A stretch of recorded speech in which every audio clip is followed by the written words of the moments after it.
This is Jamie Drummond for Good Food Revolution. I'm here with Jacopo Lenzi. Hi there. Brewmaster extraordinaire from Tuscany, Italy. How are you today, sir? I'm very good with this beautiful Italian weather and good beers and good wines and good people. I like it. Now, tell me a little bit about your brewery and how it came about. Okay, we are a quite new brewery. We were born in 2006, so we are only 4 years old. Young, beard, but young. By the way, I started when I was not allowed for the law to drink beers, but you know what, we are Italian, no one cares. I was maybe 16 and it always been a joke for me and happy.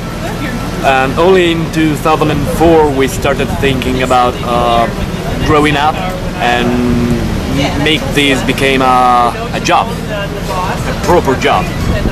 And so in 2006 we just met together, me and my dad and Alessio, which was our very first brewer, and we started working in the production, me and Alessio, and we just opened a brew pub, a big one actually, with a restaurant upstairs and the brew pub downstairs with a system brewing under glass. A nice place in the frame of the Lucca's countryside. I'm from Tuscany, from Lucca. I was born in the land of Sangiovese, you know, but I make beers.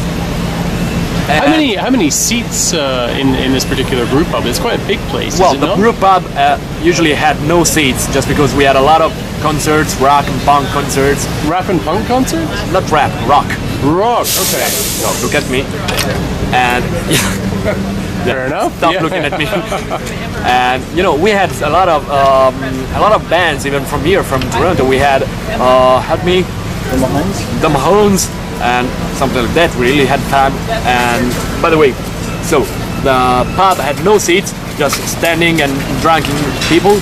And after that, we had the restaurant upstairs with something like 100 seats, plus a patio outside with other 50 seats, quite a big one.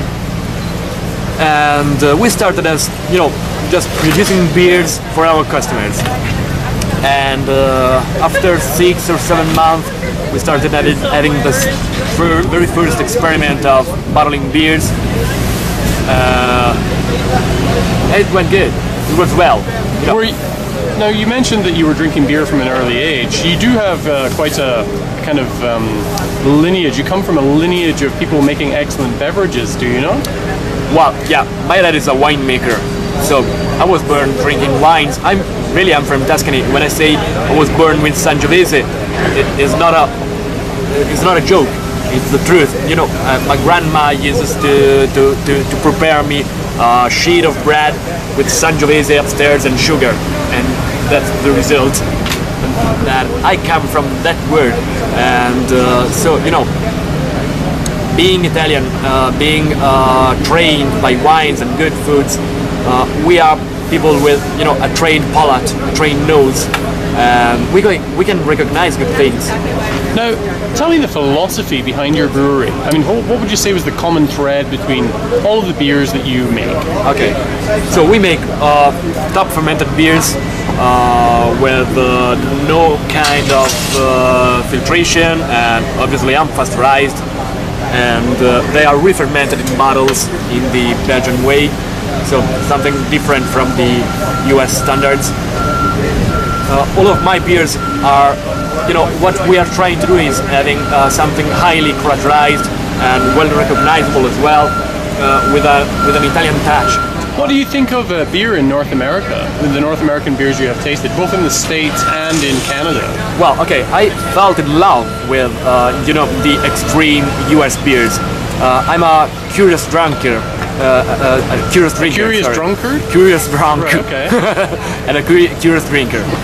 So, when I first discovered the you know, the rag or left hand or, you know, flying dogs, I really felt in love with that. And I discovered the Canadian beers, not in Italy, but here in Canada, because we can find some of the US, not the Canadians. And well, I particularly felt in love with with the Québécois beers. Oh, yeah. I love, you know, Hopfenstark, Yes, or yeah. Dieu du Ciel, or how's it called?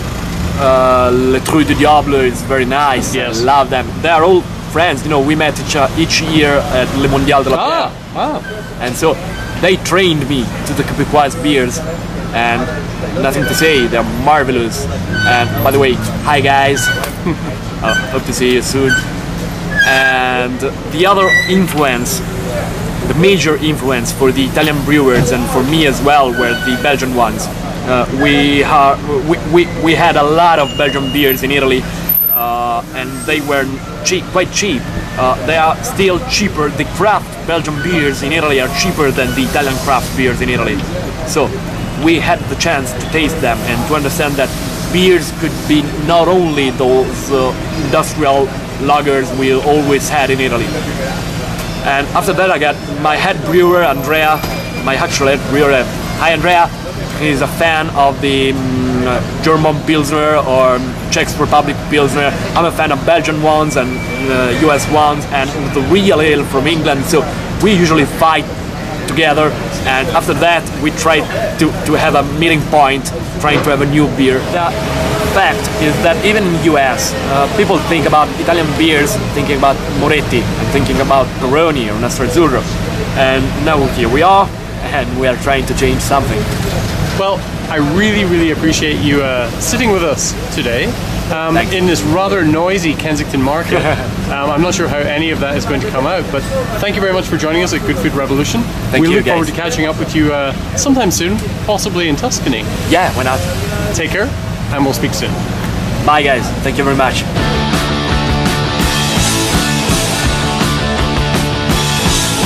Get out!